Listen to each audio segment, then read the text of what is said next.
Welcome students. This is your biology guide Mr. Hemant Godara and you are watching my channel Midnight Biology. So today we are going to discuss about the control and coordination in plants, and the topic in this control and coordination in plants is the nastic movements. So पिछले video में हमने जो हमने topic लिया था वो tropic movements लिया था, ठीक है।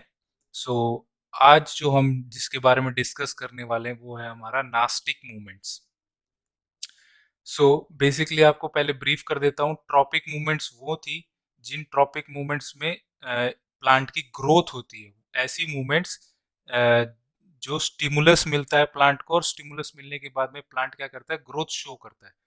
बट ये वो मूवमेंट्स होंगी जिसमें ग्रोथ शो नहीं होंगी, इसमें सिर्फ मूवमेंट्स दिखेंगी। So let's start. So nastic movements. Nastic movements, these are non-directional induced movements which occur in plants because of turgor changes. So ये ऐसी movements हैं जो नॉन डायरेक्शनल है, जिनका कोई डायरेक्शन नहीं है। अगर एक प्लांट के अंदर कोई भी चेंजेस होंगे, सो बेसिकली ये जो मूवमेंट्स होंगी वो होंगी नॉन डायरेक्शनल। मीन्स इनका डायरेक्शन से कोई लेना देना नहीं है। मूवमेंट्स जरूर होंगी बट वो पर्टिकुलर किसी डायरेक्शन में नहीं होंगी। फॉर एन एग्जांपल आपको दूं, जैसे कि हमने ट्रॉपिक मूवमेंट में देखा था कि एक डायरेक्शन से ही अगर यहाँ पे एक प्लांट लगा हुआ है और प्लांट के ऊपर एक लीफ है और इस डायरेक्शन से सनरेज आ रही हैं, ठीक है, तो जो ये प्लांट है वो इस डायरेक्शन में मूव करेगा, यानी विच मीन्स इस डायरेक्शन में बेंड कर जाएगा। यहाँ से जो स्टेम होगी वो लाइट के डायरेक्शन में बेंड कर जाएगी और ग्रोथ जो होगी वो इस साइड ज्यादा होगी, और जो इधर की लीव्स हैं जिनके पास में कोई तरीके का कोई लाइट नहीं पहुंच रही, वहां की ग्रोथ कम होगी। सो जो ट्रॉपिक मूवमेंट्स थी वो ट्रॉपिक मूवमेंट्स डायरेक्शनल थी, ग्रोथ हो रही थी इनमें, बट इनमें ना तो कोई ग्रोथ होगी और इनका ना ही कोई डायरेक्शन होगा। क्लियर है। इंड्यूस्ड मूवमेंट्स, ऐसी मूवमेंट्स जो प्लांट खुद करवा रहा है, खुद अपने अंदर से हो रही है, वो बाहर से किसी ने कुछ नहीं किया है। मतलब अगर कोई मतलब कोई भी स्टिमुलस इनको मिलता है तो प्लांट्स उसके रिस्पेक्ट में अंदर से कुछ चेंजेस लाता है, और वो चेंजेस कोई भी डायरेक्शन पे नहीं होते हैं। Which occurs in plants because of turgor changes. Turgor changes, turgor changes क्या होते हैं? टर्गर मीन्स कोई प्रेशर से चेंजेस हो रहे हैं। जैसे आपने कई बार देखा हो कि प्लांट्स मूव कर रहा है, for an example leaves close कर लेता है, या आपने कुछ फ्लावर्स को देखा होगा जो डे टाइम में तो क्या करते हैं, ब्लॉसम हो जाते हैं, खिल जाते हैं, पर नाइट टाइम में क्या करते हैं वो लोग, बंद हो जाते हैं, पेटल्स क्लोज हो जाती हैं। वो सब मूवमेंट कैसे हो रही है, तो पेटल का जो डिजाइन है, पेटल कैसे मूव करता है, कैसे वो, अगर एक पेटल है इस तरीके से, अगर कोई फ्लावर है तो उसके एक पेटल्स जो है वो किस तरीके से अंदर को मूव कर जाते हैं जब रात होती है, और जैसी दिन होते हैं तो बाहर को मूव कर जाते हैं। वो कैसे हो रहा है? वो सब टर्गर चेंजेस की वजह से हो रहा है, प्रेशर चेंजेस की वजह से। और वो कैसे प्रेशर्स लगते हैं वो हम आगे देखेंगे। Next is they are neither towards nor away from the stimulus. अब ये जो मूवमेंट्स हैं, ये इनका कोई डायरेक्शन से स्टिमुलस के इवन किसी स्टिमुलस के डायरेक्शन से कोई लेना देना नहीं है। जैसे कि ट्रॉफिक मूवमेंट में हमने देखा था, फोटोट्रॉफिक मूवमेंट होती है कि सन रेज गिरती हैं प्लांट्स पे और प्लांट्स मूव करता है, और वो मूव किधर करता है? Towards the sunlight, away from the sunlight नहीं, टू फ्रॉम द सनलाइट। तो डायरेक्शन उसका स्टिमुलस की तरफ दिख रहा है, ठीक है, पॉजिटिव, जिसे हम पॉजिटिव ट्रॉपिक मूवमेंट्स देखी थी। तो वैसे ही नास्टिक मूवमेंट्स इसी के ऑपोजिट है। ये मूव तो करेगा स्टिमुलस की वजह से, कोई कोई भी मैसेज आएगा उसके खिलाफ मूवमेंट तो दिखाएगा, बट ना तो उसके तरफ होगा और ना ही उसके ऑपोजिट डायरेक्शन में होगा, neither towards nor away from the stimulus. ठीक है, डायरेक्शन से कोई लेना देना नहीं है। अब इसको हम एक क्लासिकल एग्जाम्पल से समझते हैं, जो आके आपने बहुत बार आपने सुना है और देखा है। ऐसा एक एग्जाम्पल लेते हैं। So let's see the this example. अब आपको ये एक इमेज दिख रही है, काफियों को कुछ पता चल गया होगा कि ये कौन सा प्लांट है जिसके ऊपर कुछ इस तरीके के फ्लावर्स लगते हैं। अगर नहीं पता चल पाया तो बच्चों, इस प्लांट को हम, इसका बॉटनिकल नेम यानी साइंटिफिक नेम है mimosa, mimosa pudica. Okay, mimosa pudica, जिसको हम कॉमन नेम में बोलते हैं touch me not, touch me not, और जिसे हिंदी में तुम कहते हो छुई मुई का पौधा। सो ये कुछ इस तरीके से दिखता है वो छुई मुई का पौधा। अब इसमें नास्टिक मूवमेंट से क्या लेना देना है। अब ये जो लीफ का स्ट्रक्चर है, इस लीफ के स्ट्रक्चर के ऊपर आप कहीं पे भी टच कर देते हो इसको, कहीं से भी हाथ लगा देते हो इसको, जैसे ही मान लो यहाँ पे हाथ लगाया, तो क्या होगा कि ये लीव्स बंद होने शुरू हो जाते हैं। ये जो लीफ बाहर को निकला हुआ है ये क्लोज आ जाता है, इधर को जाने लग जाता है। ठीक है, और ये देखते ही देखते पूरा का पूरा प्लांट, ये लीफ जो है वो बंद हो जाता है। सो इसके अंदर क्या हुआ, इसमें हुआ नास्टिक मूवमेंट्स। तो इसमें क्या हुआ, फॉर एन एग्जांपल, अगर ये वाली जो ये जो मिड रिब दिख रही है आपको लीफ की, ये मिड रिब थी। इस मिड रिब के ऊपर ये लीफ का स्ट्रक्चर लगा हुआ था इस तरीके से। ठीक है, अब आपने कैसे इसको टच किया, जैसे इसको टच किया तो इसके अंदर ट्रिगर चेंजेस आए, प्रेशर चेंजेस आए। तो जो लीफ के अंदर वाटर था, वाटर ने क्या करता है, जनरली सभी सेल्स के अंदर जो उसकी स्ट्रेंथ है, उसकी जो रिजिडिटी है, उसकी जो शेप है पूरी, वो शेप फोन मेंटेन करता है वाटर। ठीक है, अब वाटर ने क्या करा, जैसी चेंजेस आए ना तो प्लांट ने वो वाटर को पुल आउट कर लिया। अब पुल आउट कैसे करा, यहाँ पे इस मिड ड्रिप के थ्रू जाइलम्स आए हुए होंगे, तो जाइलम के थ्रू क्या किया कि ये पानी के सारा का सारा विड्रॉ कर लिया। जैसे ही विड्रॉ किया पानी, तो ये क्या हो गया, ये जो लीफ था ये बेंड हो गया टूवर्ड्स द मदर एक्सिस, ये वाली जो मिड ड्रिप थी उसके तरफ ये बेंड हो गया। ठीक है, तो वो क्या हुआ, वो सिर्फ और सिर्फ वाटर की चेंजेस की वजह से हमने कर दिया। वाटर को कम ज्यादा करेंगे तो वो प्लांट का पार्ट मूव करता है। जैसे कि फॉर एन एग्जांपल, एक और यहाँ पे अच्छा एग्जांपल देखते हैं हम, कि आपने फर्स्ट चैप्टर में देखा होगा कि हमने फोटोसिंथेसिस करवाई, और फोटोसिंथेसिस में क्या होता है, हमारे पास लीफ के अंदर इस तरीके के गार्ड सेल्स होते हैं, और ये गार्ड सेल्स को, इस पूरे स्ट्रक्चर को क्या बोलते हैं हम, स्टोमेटा। तो ये जो पोर है यहाँ पे, ये पोर ओपन करना है।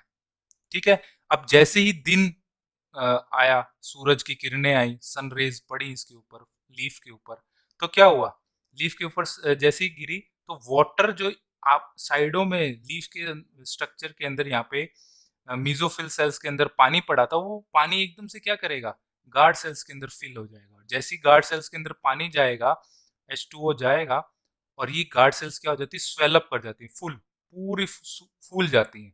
और फूलने से क्या होता है कि ये पोर ओपन अप हो जाता है। तो इसमें क्या हुआ, ना तो कोई ग्रोथ हुई, ना ही कोई डायरेक्शन में मूवमेंट हुई, बस मूवमेंट हुई, स्टिमुलस आया, और स्टिमुलस क्या था इसके ऊपर, सनलाइट। तो सनलाइट आई, और सनलाइट के अगेंस्ट इन्होंने क्या करा, एक मूवमेंट शो करी, और वो मूवमेंट क्या थी, swelling up of guard cells. और क्या हो गया, ये गार्ड सेल्स फूल गई, और यहाँ पे स्टोमेटल पोर ओपन हो गया। कोई डायरेक्शन किसी डायरेक्शन में नहीं हुआ, ना ही सनलाइट की तरफ हुआ, ना ही सनलाइट के अवे हुआ, बस मूवमेंट हुई। ऐसी मूवमेंट्स को बोलते हैं बच्चों हम नास्टिक मूवमेंट्स, जिसका क्लासिकल एग्जांपल जो हर बुक में आपको देखने को मिलेगा वो मिमोसा प्लांट का मिलेगा, टच मी नॉट। और आपको समझाने के लिए एक और एग्जांपल मैंने जो दिया था वो है आपका स्टोमेटा का, स्टोमेटा कैसे खुलता है और कैसे बंद होता है, वो भी एक नास्टिक मूवमेंट कहलाती है। क्लियर है।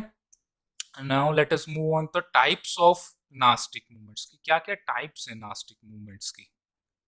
सो नास्टिक मूवमेंट्स दो टाइप की होती है, एक होता है सिस्मोनास्टिक और एक होता है नाइस्टीनास्टिक। ठीक है, सिस्मोनास्टिक एंड नाइस्टी नास्टिक। इनको आप देखते हैं कि इसके अंदर, दोनों के अंदर क्या क्या है। So these movements occur in response to touch. ये मूवमेंट्स, नास्टिक मूवमेंट्स, ऐसी मूवमेंट जो रेस्पॉन्स टू टच होती हैं, उन्हें क्या बोलेंगे, सिस्मोनास्टिक। अब यहाँ पे एक एग्जाम्पल दिया हुआ है टच मी नॉट का, मिमोसा प्यूडिका। अब यहाँ पे कंफ्यूजन होगी आपको कि सर सिस्मोनास्टिक और जो दूसरा आपने ट्रॉपिक मूवमेंट्स में बताया था थिग्मोट्रॉफिक ट्रॉफिक मूवमेंट्स थी, ये दोनों तो सेम ही हुई कि वो भी टच पे चल रही थी और सिस्मोनास्टिक भी टच पे थी। हाँ, मूवमेंट के अगर आप देखो तो सेम है, बट थिग्मोनास्टिक जो था वो किसी डायरेक्शन में था, बट सिस्मोनास्टिक किसी डायरेक्शन में नहीं है। क्लियर है? जैसे कि फॉर एन एग्जांपल, सो थिग्मोट्रॉफिक का एग्जांपल आपको दिया था कि भी एक स्टैंड मिल जाएगा आपको कोई, और उसके ऊपर लीफ की टेंड्रिल जो होगी, प्लांट की टेंड्रिल, वो कॉइल अप होकर इस तरीके से टेंड्रिल ग्रो करती है। ठीक है, बट वो भी किसकी वजह से, टच की वजह से, कि यहाँ पे इसको एक स्टैंड मिल जाता है, उसके टच के हिसाब से वो क्लाइंबर्स जो टेंड्रिल्स होती हैं वो क्लाइंब अप कर जाती हैं। बट सिस्मोनास्टिक में भी टच की वजह से हो रहा है, बट ये ग्रो नहीं कर रही हैं बच्चों। सो टच तो मिलेगा बट वो ग्रोथ से रिलेटेड नहीं है, जो कि हमारा मेन मोटो है हमारा नास्टिक मूवमेंट्स का, कि ग्रोथ नहीं होगी।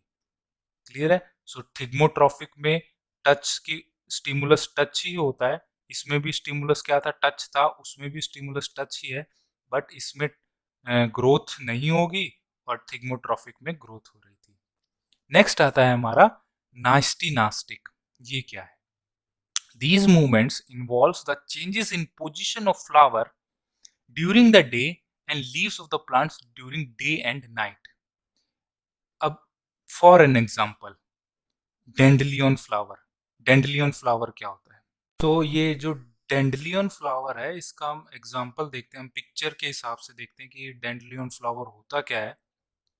सो स्टूडेंट्स, ये कुछ गैंडलियन फ्लावर का एक एग्जांपल है हमारे पास, कि इस तरीके ये फ्लावर होता है, और ये फ्लावर में भी क्या है, नास्टिक मूवमेंट्स, और नास्टी नास्टिक क्या है इसके अंदर, कि जैसे ही डे टाइम निकलते, जैसे ही सनलाइट इसके ऊपर गिरती है, दिन उगता है, तो ये फ्लावर क्या है, ब्लॉसम कर जाता है, खिल जाता है इस तरीके से पूरा।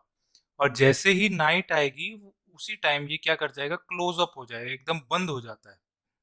सो ये एक क्लासिकल एग्जांपल है नास्टी नास्टिक मूवमेंट का। एक और आपको, अगर ये फ्लावर आपने नहीं देखा हो तो इसके अलावा भी एक बहुत ही अच्छा मिलने वाला मॉस प्लांट है, जिसे मॉस रोज कहते हैं। वो कौन सा है वो देखते हैं। सो ये प्लांट, सो मॉस रोज, जिसे जो हम साइंटिफिक नेम है इसका पोर्टुलाका ग्लैंडिफ्लोरा, ये इसका नाम है, और इसको हम कॉमनली इसको हम बोलते हैं बिच्छू बुंटी। तो इस तरीके से इसके फ्लावर्स निकलते हैं और बहुत ही अच्छे लगते हैं, कागज की तरह लगते हैं ये एकदम। सो इसका भी सेम ही प्रोसीजर है, ये भी एक तरीके का क्या है, नास्टी नास्टिक मूवमेंट शो करता है, और इसमें क्या है कि जैसे ही दिन आएगा वैसे ही ये फ्लावर्स ब्लॉसम हो जाते हैं, खिल जाते हैं, और जैसे ही शाम होती है, शाम होते के साथ ही, रात भी नहीं, जैसे ही शाम होएगी, इनको सफिशिएंट लाइट नहीं मिलती है, फटाफट क्लोज कर जाते हैं। जैसे कि आपको ये थोड़ा सा पीछे बैकग्राउंड में दिख रहा होगा, इस तरीके से क्लोज अप हो जाते हैं, जैसे ये दिख रहा है, ये क्लोज अप हो जाते हैं। सो ये शो करते हैं नास्टी नास्टिक मूवमेंट को। सो आप क्लियर हो गए होंगे कि भी किस तरीके से नास्टी नास्टिक मूवमेंट होती है और कैसे सिस्मोनास्टिक मूवमेंट होती है। सिस्मोनास्टिक मूवमेंट टच के रेस्पॉन्स में हो रही है, और नास्टी नास्टिक मूवमेंट स्टिमुलस जो है इसको, वो लाइट है। क्लियर है? सो दो टाइप के ही होते हैं जो हमारे नास्टिक मूवमेंट्स हैं। ये जैसे ही दिन के टाइम पे फ्लावर का खिलना, और लीव्स का, इवन लीव्स जो होती हैं वो क्या होती हैं, ब्रॉड शेप में हो जाती हैं, क्योंकि सारे के सारे स्टोमेटास खुल जाते हैं और ये मूव करती हैं। और कुछ एक लीव्स क्या होती हैं, रात को भी मूव करती हैं according to their sufficient amount of जो भी उसके अंदर फंक्शंस हो रहे हैं, क्योंकि रात को अ, एक तो नीचे से रूट्स की तरफ से प्रेशर बढ़ जाता है पानी का, तो उसकी वजह से भी होता है, और काफ़ी अदर फैक्टर्स हैं जो भी हम आपकी 11th क्लास और 12th क्लास में आएगा वो टॉपिक। बट अभी के लिए आप इतना ही देखो कि भी आपको क्या है, पोजीशन चेंज होगी, और वो किसकी होगी, लीफ की एंड फ्लावर्स की, और उस ऐसी मूवमेंट होती है किसी स्टिमुलस के लिए, तो उसे कहलाते हैं हम नास्टी नास्टिक मूवमेंट्स। ओके, अब यहाँ बात आती है होमवर्क की। So this was all about the topic of nastic movements. तो अब हम देख लेते हैं होमवर्क, और यहाँ पे स्पेशल स्पेशल अटेंशन चाहूँगा मैं डीएन स्कूल के बच्चों की। सो डीएन स्कूल के बच्चों, आपके लिए आज का होमवर्क है कि ये जितना भी आज आपको लिख के दिया मैंने रिटर्न वर्क को, इसको स्टडी करो। जो मैं बोल रहा हूँ, कुछ बातें जो मैंने बोली हैं वो इसमें नहीं लिखी, अगर आपको वो अच्छे से आप लिख सकते हो इंग्लिश राइटिंग में, तो आप उसको भी थ्योरी में इंक्लूड करो। और जो अभी तक हमने पिछली स्लाइड्स में देखा उसकी थ्योरी राइट करो कॉपी में। फेयर कॉपी में करना है बच्चों ये सारा का सारा काम। काफ़ी बच्चे अभी तक यही सोच रहे हैं कि कौन सी कॉपी में करें। और जो मेन इंपॉर्टेंट आज के लिए काम है वो है आपका जो काम करना है। वैसे 2 ही स्लाइड से ज़्यादा लिखने का वर्क तो है नहीं। सो आज आपको ढूंढना है और राइट करना है, write the differences between trophic and nastic movements. So आपको एक टेबल बनानी है, और टेबल बना के लिखना है एक साइड ट्रॉफिक मूवमेंट्स और एक साइड नास्टिक मूवमेंट्स, और इनके डिफरेंसेस लिखने हैं कि क्या डिफरेंसेस होते हैं, उसको लर्न करना है, जो कि बहुत बार पूछा जाएगा आपको। आपका जो सीबीएसई का पेपर होएगा उसके अंदर ये क्वेश्चंस आते हैं 10th क्लास में कि differences between tropic movement and nastic movements. ये काम हो जाए आपका, उसके बाद में आपको आज के आज ही उसकी एक जो भी आपने कॉपी बनाई है उस कॉपी की एक पिक्चर्स लो, पिक्चर्स लेके उसको सेंड करो। और आपकी बहुत मेहरबानी होगी बच्चों कि अगर आप उन पिक्चर्स की पीडीएफ बना देते हो मुझे। बहुत सारी ऐप्स हैं प्ले स्टोर पे, जैसे कैम स्कैनर है, ठीक है, ऐसे ही बहुत सारी ऐप्स हैं। और आजकल आप तो बहुत ज़्यादा इंटेलिजेंट हो ये सब बच्चे इन फ़ोन वगैरह चलाने में। तो कैम स्कैनर ऑन करो, उस पिक्चर्स लो, पीडीएफ बनाओ और उसको सेंड कर दो मुझे मेरे व्हाट्सएप नंबर पे, और ताकि मैं उसको स्टोर कर सकूँ आपके बाद में जब इंटरनल मार्क्स हों, तो आपकी ये पीडीएफ देख देख के हम आपके मार्क्स लगा सकें कि भी हाँ बच्चे ने पढ़ाई करी है या नहीं करी। और मोस्ट इम्पॉर्टेंट ये बात है कि जो बच्चे हैं आपके 10th क्लास के अंदर, और वो बच्चे कौन से, बेसिकली गोल्ड सेक्शन के जो बच्चे हैं, गोल्ड सेक्शन के जो बच्चे हैं और प्लस सिल्वर के जो हैं, इन बच्चों ने अभी तक, मोस्ट ऑफ द बच्चों ने, बॉयज ने अभी तक कोई भी मुझे पीडीएफ या पिक्चर सेंड नहीं करी है। गर्ल्स हैं कोहिनूर की, वो बच्चे बहुत ही अच्छे से काम कर रहे हैं, सब के सब अपने टॉपिक क्लियर करते हैं, पूछते हैं। बट ये जो बॉयज़ है ना, जो ये सोच रहे हैं कि भी कुछ नहीं होता, हम कर लेंगे, या बाद में हमें ये टीचर्स करवा ही देंगे। तो बच्चों इसमें नुकसान तुम्हारा ही हो रहा है, हमारा कुछ नुकसान नहीं है। कि भी अगर आप पढ़ लोगे तो अच्छी बात है, आपको अच्छा हम प्लेटफॉर्म दे रहे हैं, ऐसे डिजिटलाइज करके आपको बता रहे हैं, पिक्चर्स दिखा रहे हैं, इवन क्लासरूम से बेटर आपको व्यू देना चाहते हैं कि भी किस तरीके से अलग अलग टॉपिक्स हैं। तो आपके लिए अच्छा है कि भी आप फटाफट ये करो और हमको दो, ताकि आपकी अटेंडेंस मार्क हो सके। और मेन मोटो यही है कि भी कुछ एक लड़कियां भी अगर आप काम नहीं कर रही हो, तो ये जितना भी काम आप कर रहे हो ना, उसकी आप डेली की डेली अटेंडेंस मार्क हो रही है आपकी। और अगर आप ये अटेंडेंस अपनी कंटिन्यू रखना चाहते हो, तो ये वर्क सेंड करते रहो, डेली का डेली बनाते रहो और उसको सेंड करो, वरना फिर आपके ही आपकी अटेंडेंस पे क्वेश्चन मार्क उठेगा। एंड इन लास्ट, ये वीडियो को लाइक करो। जिन बच्चों के पास में, जिन बच्चों को नहीं समझ में आ रहा है, जहाँ तक नहीं पहुँच पा रही है वीडियोस, उन बच्चों को ये वीडियो आप व्हाट्सएप पे शेयर करो, अपने दूसरे स्कूल के बच्चों को बताओ कि भी हाँ ये देखो हम इस तरीके से पढ़ते हैं।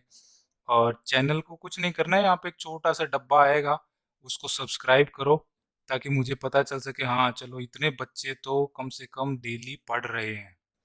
So that's all guys, good luck and work hard.